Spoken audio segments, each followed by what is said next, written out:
said that no, we should derive our legitimacy of this authority of the constitution from some supernatural power and not from individuals either sitting here or maybe outside the constitution. Like I would say, like they were of the opinion that we should say that it is in the name of the God that a country like India is to be constituted into जो भी है. बातें चली, उसके बाद finally decided that we should offer this power or hand over this power to people. आपको ये समझना चाहिए कि जब ये पहला वर्ड आपके प्रीएम्बल का या आपके कॉन्स्टिट्यूशन का प्रीएम्बल में लिखा हुआ पहला word we an expression the people of India indicates the fact that you need to understand the gravity of change that took place. You know, just by one word here, this expression, we the people of India. आज तक हमारे ancestors 26 of January 1950 या फिर 26 of November 1949 इससे पहले we बोलने का किसी को भी authority नहीं था. We all used to be slaves. One word and one expression made us kings. बात समझ में आ रही है आपको? Everybody, the constitution पहला expression आपको king बनाता है. वो तो बोल देते ना उसको we the members of the constituent assembly. अच्छी तरह वो ये बोल देते we the members of the Congress party. आज भी फिर वही होते नहीं होते बिल्कुल पॉसिबल है. आपको समझा उन्होंने क्या किया? उन्होंने बोला यार नहीं ये हमारा कॉन्स्टिट्यूशन नहीं ये उनका कॉन्स्टिट्यूशन है जो आगे आएंगे. तो उन्होंने बोला ये आप ही का रहेगा. किसने बनाया कॉन्स्टिट्यूशन? आज हम लोग क्यों कॉन्स्टिट्यूशन को एक्सेप्ट करते हैं? ये कॉन्स्टिट्यूशन है जो आपको और मुझे किंग बनाता है. स्लेव्स का स्टेटस नहीं है. आपको डिफरेंस समझ में आ रहा है? If it would have been in the name of God, whichever God that it is, whichever, है ना, whether you are talking about the Abrahamic traditions or non-Abrahamic traditions, doesn't matter. What is the question here? No, God is not the one who would decide your future. You will decide. The term "we the people of India" makes that change, and so Granville Austin, by he writes on Indian Constitution, says that it was social and economic revolution, political revolution नहीं है. क्योंकि भाई political revolution तो 1947 से पहले ही हो चुका था. फाइट तो कर लिया ना हम लोग लगभग 65 इयर्स. तो और बचा क्या था? कुछ बचा नहीं था. हमने तो बस ये कॉन्स्टिट्यूशन से पॉलिटिकल स्ट्रक्चर बना दिया, बस इतना किया. जो रिवॉल्यूशन होना था वो पहले हो चुका. तो बचा क्या था? Social revolution. जो स्लेव थे आज किंग है. ये बात समझ में आ रही है? एवरीबॉडी सो जो स्लेव्स थे वो किंग है. सो ये we the people of India. तो ये रिपब्लिकन कैरेक्टर क्या होता है? रिपब्लिक ये होता है कि आपका head of the state elected होगा, है ना. अभी प्रेसिडेंशियल इलेक्शन चल रहा है हमारे. हेड ऑफ द स्टेट है ना आपके प्रेसिडेंट, है कि नहीं? कौन इलेक्ट करेगा? हम, है ना, हमारे रिप्रेजेंटेटिव ऑफ कोर्स. लेकिन वो उनको कौन इलेक्ट किया? हमने किया. अभी मैं सब कुछ मैं अभी आइडियलिस्टिक बोल रहा हूँ या इसका क्रिटिकल एस्पेक्ट हम लोग बात करें. लेकिन आपको ये तो बिल्कुल मालूम है ना, ये तो समझ रहे हो आप बिल्कुल. देखो ये भी बताने की कोशिश की बीच में कि कोई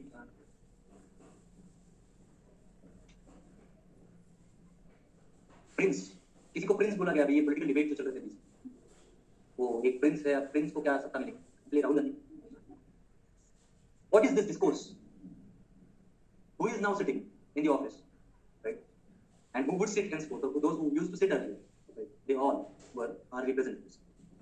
None of them enjoyed the path, illegitimately. It was a legitimate path, whether enjoyed by Nehru, enjoyed by Madam. दूसरी मैडम की बात करूंगा तो वेस्ट बंगाल पकड़ तो ही हमारे पास, ठीक है. वो जो उस तरह के आइडेंटिटी में बैठने वाली मैडम है ना, तो मैडम. उसके बाद राहुल गांधी हो सकते हैं. उसके बाद जो अभी है वो honourable prime minister of India, right. And those who would come henceforth, they all were legitimately ruling. का क्या मतलब? हमने बोला भाई तुम करो, है ना. जो करने के लिए बोला था वो किया कि नहीं किया वो बात नहीं, ठीक है. लेकिन पावर किसका? बात समझिए. कुछ कल हम लोग चाहे तो हम लोग चेंज कर सकते. ये पावर किसमें? यहाँ पे we the people of India का कोर क्रक्स. समझी बात? प्रेसिडेंट ये नहीं बोल सकते. Honorable sitting president of India cannot say that no I have been here for last 5 years. I would like my son to take the charge. There won't be any. That is not constitutionally permitted. But no? Yes or no? So you have to understand this fact. What this one expression "we the people of India" actually means. समझ में आई बात आपको? Everyone. So it talks about republican character. अब कुछ countries ऐसी है जो बोलते हैं हम लोग तो यार कब से डेमोक्रेसी है. आपको मालूम है कब से डेमोक्रेसी है? लगभग 1206 1206 एडी में उनके पास कैबिनेट हुआ था. Cabinet form of government. हमारे पास वो कुतुबुद्दीन ऐबक जो है इंडिया, कुतुबुद्दीन ऐबक पोलो खेल रहा था, गिर गया बेचारा, राइट. तब की बात कर रहा हूँ. उनके पास तब से कैबिनेट सिस्टम हुआ, लेकिन वो रिपब्लिक नहीं बन पाया. इंग्लैंड की बात कर रहा हूँ. Everybody. They also had monarchy. They have it now also. They are not republic. We are. There is a change, shift a paradigm shift that you can see, witness, just by a stroke of law, the slaves becomes kings. Democratic character तो है ही, क्यों है democracy वो देखते हैं थोड़ी देर, last point वही है, वो बात करते हैं।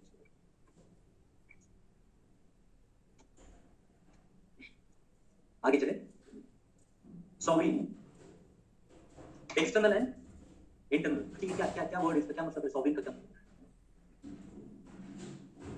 हाँ, इंडिपेंडेंट, तो ये लोग सिंपल यूज करते हैं ना वर्ड, इंडिपेंडेंट लिखते थे, सॉवरेन क्यों लिखा है यार, सुप्रीम, तो सुप्रीम लिखते थे।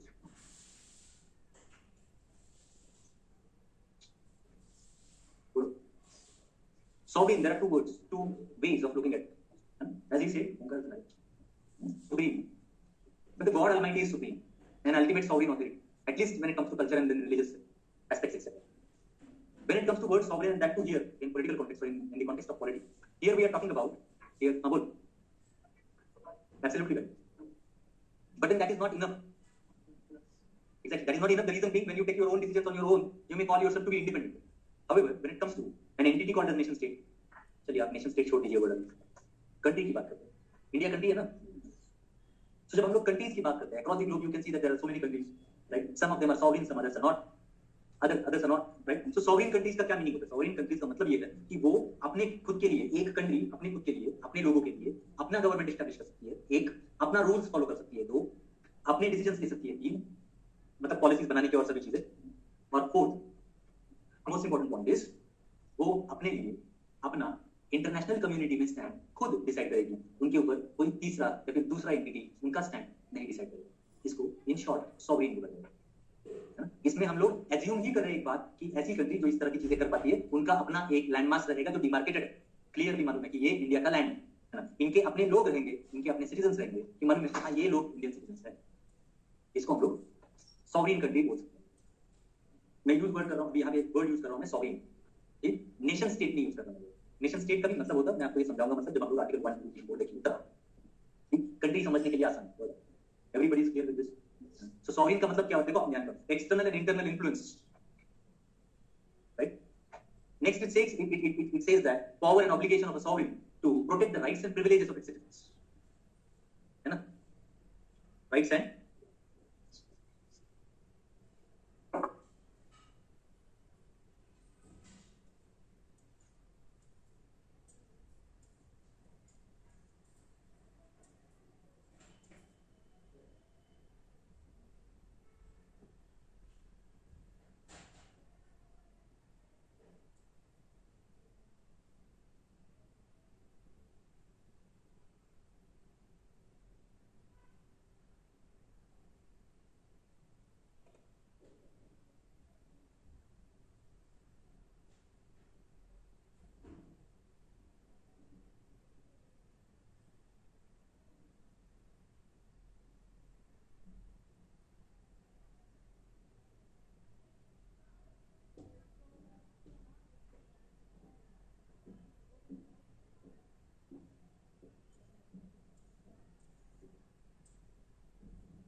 I'm audible.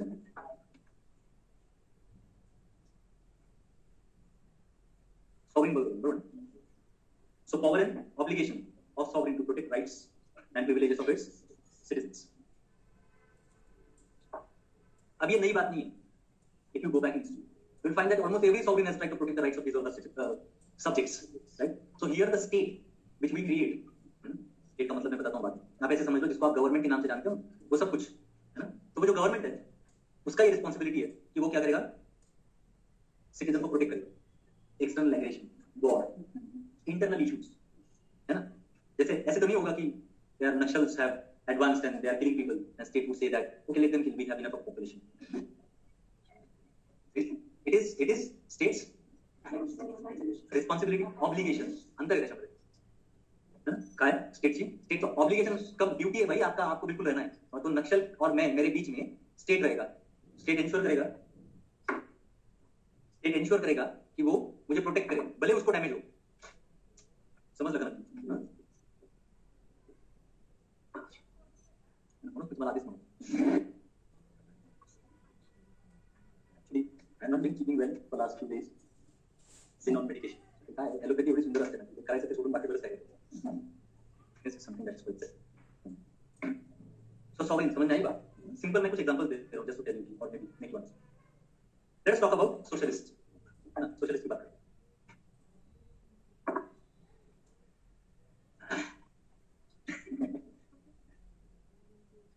सो अच्छा आप में से कुछ लोगों को लगता रहेगा कि भाई हमने ये तो 42nd अमेंडमेंट से वगैरह कुछ ऐड किया ओरिजिनल कॉन्स्टिट्यूशन में नहीं था ना लिखा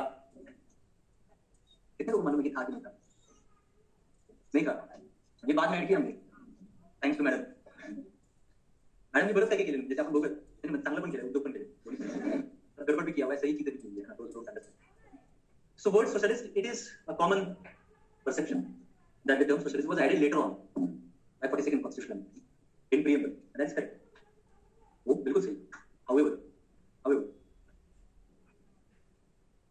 it is not the case that wasn't there in the constitution earlier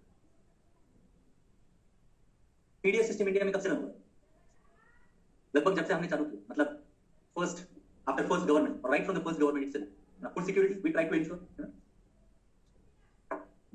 we try to ensure that वैसे भी अगर आप यहाँ पे लिखे हुए आर्टिकल्स को देखोगे ये तो कुछ ही लिखे हुए मैंने बहुत ज्यादा नहीं आर्टिकल 14 15 16 17 भी है 18 भी टू सर्टेन एक्सटेंट लेकिन सोशलिस्ट उस तरह से कैरेक्टर नहीं दिखाता इस चीज 21 23 38 39 बीइंग मोर पर्टिकुलर अगर आप 38 पढ़ोगे तो बिल्कुल 38 क्लास को बोलता है state shall endure to minimize income inequalities and also eliminate inequalities in status and opportunities amongst the people citizens residing in amongst the people residing in different areas or different parts of India engaged in different vocations 38 clause 2 clear बोल दिया उसने कि क्या state का काम क्या रहेगा उसका काम रहेगा कि वो इनकम इनक्वालिटीज को कम करे और वो ये भी देखे कि जो अलग अलग इंडिया के पार्ट में लोग बसे हुए हैं उनके बीच में जो भी डिफरेंसेस है किस तरह के डिफरेंसेस स्टेटस के और अपॉर्चुनिटीज हो सकता है कोई नॉर्थ ईस्ट से या फिर किसी ट्राइबल एरिया से हो सकता है कोई यूपीएससी की प्रिपरेशन करना चाहे हो सकता है कोई ग्रेजुएट बनना चाहे हो सकता है कोई इंजीनियरिंग करना चाहे क्या स्टेट उसको और कोई पुणे से जो इंजीनियरिंग करना चाह रहा है उसको इन दोनों को एक प्लेटफॉर्म पे एक टाइप की अपॉर्चुनिटीज अवेलेबल करके दे सकता है कि नहीं दे सकता स्टेट को बोला गया तुम्हारा ये काम बात समझे स्टेट को ये बोला गया कि देखो भाई जो फूड रिसोर्स तैयार होगा ना ग्रीन रिवोल्यूशन तो तुमने लाया अब इसमें जो कुछ ग्रीन रिवोल्यूशन में जो कुछ तैयार होगा ग्रीन है ना वो तुम किसको डिस्ट्रीब्यूट करोगे तो स्टेट बोलेगा भाई कैसा है जो पैसा देगा ना उसको देंगे हम कॉन्स्टिट्यूशन बोला जो पैसा देगा उसको तो दिया ही जाएगा इसमें कोई बात नहीं लेकिन जिसके पास पैसा नहीं है क्या वो भूखा मरेगा तो कॉन्स्टिट्यूशन ने बोला नहीं चलेगा ऐसे तो तुम क्या करो उसको कम दाम में दो लगभग मुफ्त दो लेकिन दो तुम क्योंकि तुम्हारी रिस्पॉन्सिबिलिटी है कि जो भूखा है उसको खाना मिलना चाहिए है ना तो आपने बनाया पीडीएस अच्छा चलिए पीडीएस तो इतने साल से रन हो रहा है फिर भी हमारे पास इशू ये था कि फिर भी कुछ बच्चे जिनको खाना नहीं मिल रहा ना एजुकेशन मिल रहा तो हमने बोला चलो इनको बुलाओ स्कूल में उनको एजुकेशन भी देंगे और उनको खाना भी खिलाते हैं मिड डे मील है ना आपने देखा वो ऐड आता था पहले एडवर्टाइजमेंट था स्कूल चले हम छोटे बच्चे it was during that time that mid day meal started in India and we started running the scheme क्यों स्कूल चले हम एजुकेशन इतना अट्रैक्टिव कहां से हो गया इंडिया के जैसे कंट्री में जो पूर कंट्री है यहाँ पे लोगों के खाने के लाले पड़े हुए तो स्कूल जाएंगे लोग लग्जरी है एजुकेशन मतलब करते हैं क्या बोलते हैं एवरीबॉडी जहाँ पे एजुकेशन लग्जरी है तो उसमें आप स्कीम ला रहे हो स्कूल चले कौन आएगा भाई तुम्हारे स्कूल में नहीं तो स्कूल इसलिए चले क्योंकि हमें वहां पे खाना नहीं तो कौन जा रहा है स्कूल अंबानी और अदानी के बच्चे भी जा रहे हैं वो वाले स्कूल में नहीं जा रहे जहाँ पे खाना मिलता है अब बात समझे कुछ एवरीबॉडी ये सोशलिस्ट कैरेक्टर इंडिकेटर बस समझ में आ रही है थोड़ी बहुत अब इतने पे बात नहीं चली इतने पे हुआ नहीं काम तो कॉन्स्टिट्यूशन मेकर्स ने बोला अच्छा ये तो स्टेट कर ही सकता है क्यों ना और एक आर्टिकल ऐड कर दिया आर्टिकल 39 अब 39 मैं आपको ये क्लॉजेस और आर्टिकल्स डिस्क्लेमर कोई मुझे पूछने नहीं आना कि सर आर्टिकल्स के नंबर याद नहीं रहे क्या है कई सिलेबस में नहीं लिखा हुआ कि याद करना आपको याद रहेंगे तो बहुत अच्छी बात नहीं याद रहेंगे तो उससे भी बहुत अच्छी बात क्योंकि आप याद नहीं रहेंगे तो लिखने की कोशिश नहीं करोगे गलती से भी ये आर्टिकल का नंबर वो आर्टिकल को चिपका दिया तो लिखो नहीं जितना आपको एक साल में याद रहेगा जो मैं बता रहा हूं आपको याद रहेगा ही रिलेवेंट आर्टिकल्स मैं बता रहा हूं आपको अभी से क्योंकि मैं आपको छोड़ूंगा ही नहीं ना वैसे याद रहेगा, जितना याद रहेगा उतना अच्छा है, जितना याद नहीं रहेगा वो आप धीरे धीरे याद हो जाएगा। कोई भी बैठ के बेराइट लेके आर्टिकल 1 आर्टिकल 2 बिल्कुल नहीं करेगा। ये क्लियर है सबको? क्योंकि इसकी रेस नहीं है, आप प्लीज समझ लीजिए इस चीज को, है ना? आपको समझ में आना चाहिए आर्टिकल। जब आपको समझ में आएगा ना, मैं आपको और एक बात, आपको जब आर्टिकल समझ में आएगा ना, आपको नंबर ऐसे याद हो जाएगा, आपको कभी एफर्ट से लेने की जरूरत नहीं पड़ेगी नंबर याद है। अच्छा चलो भूल भी गया किसी वक्त में, कोई फर्क नहीं पड़ता, है ना? मुझे तो बिल्कुल नहीं पूछना सर वो निमोनिक्स कैसे बनाने हैं, और I hate this. Reason is very clear, I don't want you people to understand this mechanically. ये ऑर्गेनिक सब्जेक्ट है जो हमेशा फ्लोइंग कांसेप्ट्स होते हैं, ये रिजिड नहीं, रिजिड चीजें बाहर की जाती है ना? जिसमें से किसी को कोई आर्टिकल बाहर करने दो, मैंने कभी किया नहीं, कभी भी नहीं, मेरी भी गलतियां होती है और कोई प्रॉब्लम नहीं है। कोई आर्टिकल में गलत बोलूंगा तो आप मुझे करेक्ट कर सकते हो, सिंपल चीज है ना? आर्टिकल 39, तो 39B क्या बोलता है? 39B अभी हमारे इंटरेस्ट का यहाँ पे है, इसलिए मैं आपको 39B पढ़ा नहीं रहा, मैं आपको बस एग्जांपल बता रहा हूँ, है ना? It says that 39B state जब अपनी पॉलिसी बनाएगा ना, state while framing the policy must ensure that community resources must be distributed in such a way that doesn't result into common detriment. Community resource क्या होता है? Community resource होता है कोल, है ना? कम्युनिटी रिसोर्स, कोल का शॉर्टेज था अभी हमारे पास। Land community resource, community resource का मतलब क्या है? जो आपका और हमारा, जो पब्लिक रिसोर्स, जो पब्लिक वेल्थ, समझी बात? अरे समझ में आ रही बात को? इसके ऊपर किसी एक का ओनरशिप नहीं है। So community resources shall be so distributed, you know, not to jeopardize or maybe not to contribute the interest of all. सबके इंटरेस्ट कॉम्प्रोमाइज ना हो, इस तरह से कम्युनिटी रिसोर्स का डिस्ट्रीब्यूशन होना चाहिए। एज इट इज आर्टिकल नहीं बता रहा मैं आपको, मैं एज इट इज भी बता सकता हूँ, लेकिन वो टेक्निकल वर्ड्स है ना, काफी बार समझ नहीं आता। अच्छा नेक्स्ट आर्टिकल क्या बोलता है? नेक्स्ट बोलता है कि state while framing policy must ensure that the operation of economic system और economic apparatus shall not result into concentration of wealth and means of production to the common detriment.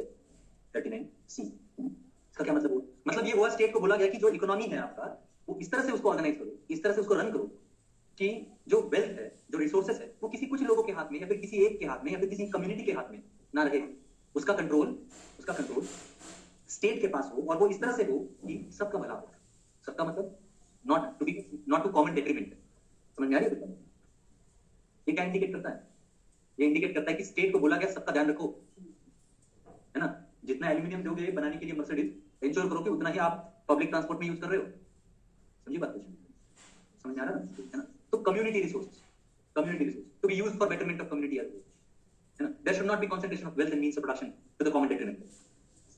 समझते का मतलब तो क्या है कॉमन रिसोर्स? क्या है? So you have food grains का प्रोडक्शन, कॉमन रिसोर्स है ना? तो उसको ऐसे डिस्ट्रीब्यूट करो कि सबको मिले वो, कम से कम चलिए भला होने की बात छोड़, सबको मिले। तो आप मैं जाके शायद मार्केट से परचेस करेंगे उसको, है ना? लेकिन हम में से ही कोई बैठा हुआ हो सकता है कि जो पीडीएस से परचेस करेंगे। अब हम लोग फिलहाल यहाँ पे क्वालिटी ऑफ फूड ग्रेन्स की बात नहीं करेंगे। एक एक्सपेक्टेड तो ये है कि quality of food grains whether through PDS or through market must be absolutely same. Expected तो यही, होता नहीं है, बात अलग। समझिए बात? Everyone good. अब आगे चलते हैं। तो यार वो आर्टिकल 38 जो है ना, उसमें बोला गया था कि स्टेट को बोला गया कि तुम क्या करो, वो जो इकोनॉमिक इनइक्वालिटीज है, इकोनॉमिक इनइक्वालिटीज, उसको मिनिमाइज करो। मतलब क्या करो? मतलब जो ज्यादा कमा रहा है ना उसको ज्यादा टैक्स लगाओ, इनकम टैक्स। जो कम कमा रहा है शायद उसको टैक्स ही ना लगाओ। अब तो भाई आप लोगों को ये बोलना चाहिए था, लेकिन सर ये इनइक्वालिटी है, बंद करो इसको, पहले सब टैक्स भरेंगे हम लोग, तो उसमें बेगर भी आएगा, है ना? तो चलो 30% स्लैब बना देते सबके लिए, बेगर भी 30% देगा और अंबानी भी 30% देगा। ये तो इक्वालिटी लॉन्ग टर्म नहीं चलेगी। इनइक्वालिटी जो है वो सस्टेन होगी फिर वैसे ही। तो बेगर हमेशा, अंबानी हमेशा, और कुछ बनेंगे आगे नहीं। तो क्या समझना है यहाँ पे? स्टेट को बोला गया कि तुम अपना पॉलिसी इस तरह से बनाओ, है ना, कि जो वल्नरेबल है, जो पुअर है, जो वीक है, उसको तुम प्रोटेक्ट करो। जो बेटर ऑफ है उसको अपने आप, ये नहीं बोला कि उसको प्रोटेक्ट नहीं करो, उसको हार्म करो नहीं बोला, उसको बोला गया कि वो अपना देख लेगा। अगर वो नहीं देख पाता तो पता लगा। So socialist, these are the articles, seeks to reduce inequalities in income and status and promote equality of opportunity and facilities. तो हमने बोला रिजर्वेशन लाओ, रिजर्वेशन लेके हम लोग, है ना? और चला रहे रिजर्वेशन, चलते जाएगा। कब तक रिजर्वेशन बंद करना चाहिए, नहीं करना चाहिए? रिजर्वेशन बंद करना चाहिए, नहीं करना चाहिए? रैशनलाइज करना चाहिए। रिजर्वेशन ऑलरेडी रैशनल नहीं। इकोनॉमिक रिजर्वेशन पता है तो भाई, पीडीएस अभी इकोनॉमिक रिजर्वेशन नहीं, इनकम टैक्स इकोनॉमिक रिजर्वेशन नहीं। नहीं है क्या? सब्सिडी क्या है? कास्ट पूछा जाता है सब्सिडी में। रेशन कार्ड की दुकान पे कास्ट पूछते कि आपका इकोनॉमिक स्टेटस पूछते? मुझे लगा कास्ट पूछते। अच्छा, इनकम टैक्स भरते तो कास्ट पूछते कि और इनकम पूछते हैं? कास्ट तो नहीं पूछी जा रही। अच्छा, ये जो फ्री स्कीम्स होते हैं ना, स्कीम्स देते बहुत सब्सिडीज बताया मैंने, इसमें क्या कास्ट देख के सब्सिडीज देते कि? अच्छा, ये जो इकोनॉमिकली बैकवर्ड क्लास सुना है आपने कुछ? किसने लिया एजुकेशन ईबीसी के ऊपर? कोई है आप यहाँ पे बैठो? मैं तो, मेरा तो ईबीसी में हूँ। 50% मेरा पूरा ग्रेजुएशन का 50% fees were waived off. I hope some of you must be knowing this. कुछ लोगों को डेफिनेटली मालूम है। मेरा हुआ है, मैंने तो लिया रिजर्वेशन। रिजर्वेशन कंसेप्ट को हम लोग समझेंगे, मुझे मालूम उसी में ज्यादा टाइम लगेगा।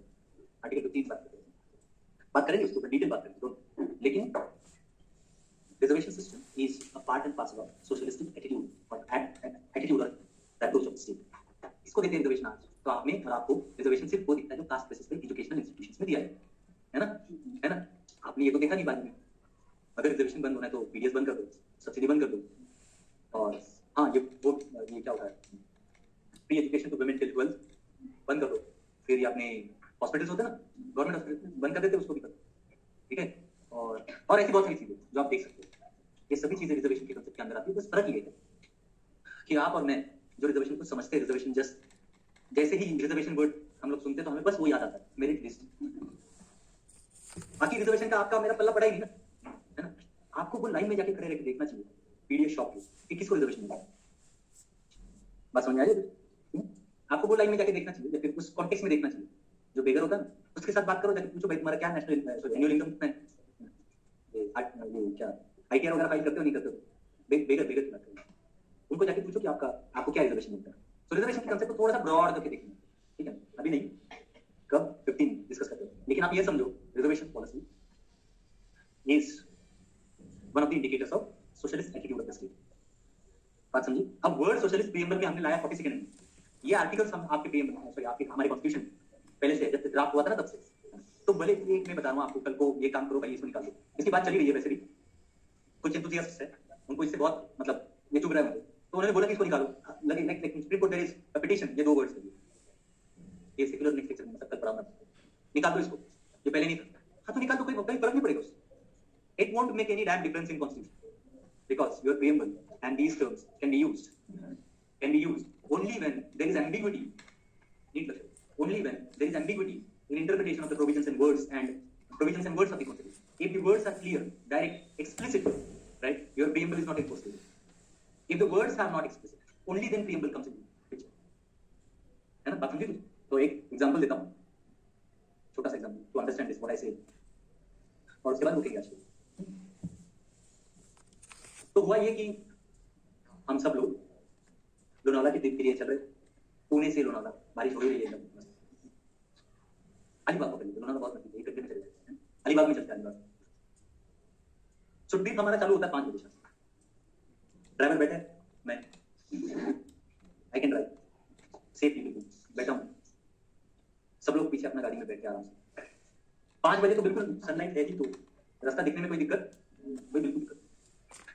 सनलाइट थोड़ा कम होने लगा धीरे धीरे, 7 बजे, अभी अंधेरा ही हो गया लगभग। गाड़ी में बैठे हुए कुछ लोग बोल रहे कि भाई सर वो जो हेडलाइट होता है ना, वो ऑन करो, आपको ऑन नहीं किया। तो यार मैं अंधेरे में भी देख सकता हूँ एकदम। मैं हम लोग दे आर केयरफुल, ये लेके कहाँ जा रहा है? नहीं, कुछ देर बाद लोग आए, बोले कि अब देखो भाई, तुम भले अंधेरे में देखो, तो दिखता भी रहे, हमें नहीं दिखता अंधेरे में, हमें बिल्कुल चाहिए कि तुम हेडलाइट ऑन करो। अगर करोगे तो यहाँ बैठो, लेकिन पीछे जाके बैठो, हम ड्राइव। अब मुझे समझा कि अच्छा हेडलाइट ऑन करके गाड़ी चला, मैंने कर दिया ऑन, है ना? अब मुझे जैसे ही मैंने हेडलाइट ऑन कर दिया, भाई यहाँ पे हम लोग लोनावाला पहुंचे, हेडलाइट ऑन किया तो मुझे बिल्कुल अलीबाग दिखेगा, ऐसे तो नहीं होगा। दिखेगा क्या? समझ में आ रहा है ना? मुझे बस उतना दिखेगा जितना मैं अभी देखना चाहता हूँ, या फिर अभी देख सकता हूँ। सही बात है? ये अब मैंने मेरे दिमाग में फिट कर दिया, हेडलाइट ऑन करके गाड़ी चलाना है। पहुंच गया हम लोग। दूसरे दिन सुबह वहां से कहीं घूमने जाना था, मैंने वापस हेडलाइट ऑन किया, जा रहे हम लोग दिन में। अब कुछ लोग आए, तुम बैटरी क्यों जला रहे हो यार, बंद करो उसको। अब मैं बोल रहा हूँ कि तुमने तो कल बोला था चालू करके चलाना, अब तुम बोल रहे हो, अब तुम लोग बोले यार देख तो रहा है सामने, तुम अब क्यों हेडलाइट चला रहे हो? दूसरा कोई जो सामने से आ रहा है ना, कुछ और ही इंटरप्रेट कर लेगा हेडलाइट देख। तो समझी बात? क्या समझा? जो क्लियर दिखेगा और जो क्लियर लिखा हुआ है कॉन्स्टिट्यूशन में, उसके लिए आपको हेडलाइन मतलब प्रीएम्बल की जरूरत नहीं है कि बात नहीं है। प्रीएम्बल उस वक्त एनफोर्सिएबल नहीं है। आप ये नहीं बोल सकते कि प्रीएम्बल में लिखा हुआ है तो इसलिए ये एनफोर्स करना चाहिए, ना कि आर्टिकल में लिखी हुई चीज। ये नहीं हो सकता। अगर आर्टिकल में लिखा हुआ है ये, तो वही होगा जब आपको एम्बिग्विटी है, आपको नहीं समझ में आ रहा है ना कि किस तरह के कॉन्स्टिट्यूशन के कांसेप्ट्स को या फिर वर्ड्स को इंटरप्रेट करना चाहिए। Only in case of ambiguity you will take help of preamble, otherwise preamble is not enforceable through court of law. समझी कुछ बात? हेडलाइन याद रखो, सिर्फ रात को काम करना। दिन में टॉर्च लाइट हाथ में लेके घूमने वाले को रोक, और रात को भी जो टॉर्च लाइट लेके नहीं चलेगा उसको कुछ बोलने की जरूरत नहीं, वो अपना वही जाएगा जहां नहीं जाना है उसको। सी यू टुमारो। सेक्युलरिज्म चालू करेंगे। आज तुम्हारा काही प्रश्न असतील